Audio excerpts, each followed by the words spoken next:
Hi everyone, introducing RTV Gasket Sealant. It's grey in color and it's a permanent elastic sealant used in the automotive and cargo industry. This can withstand temperatures of minus 62 degrees up to 315 degrees. Even for brief periods, it can go to 343 degrees. Very important of this, when you are applying a new sealant or silicone, your surface preparation is of importance.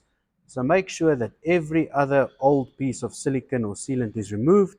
And once that is removed, make sure that the area is dust and oil free before you apply your sealant.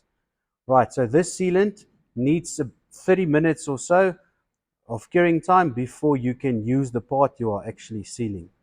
Right, so it can be used on engine heads to seal gaskets, gear houses, even your oil sumps.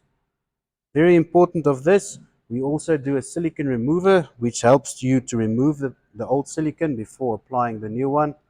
You apply it to one part and then you stick the other part through this. I will quickly demonstrate in a video. Right, so a quick demonstration. This is the sealant remover with your RTV. The sealant remover, you can just spray onto the surface. You let it dry for about 10 minutes or so, and that old silicone would be now easy to remove. All right, I've cleaned this area before, so it's always a good idea to use a product like your IPA cleaner or even brake cleaner just to clean the surface and then just quickly wipe away with a cloth. All right, then after this, we can now add a perfect 3mm bead of this product. And as I said, you apply to one surface and then you stick the other surface to this.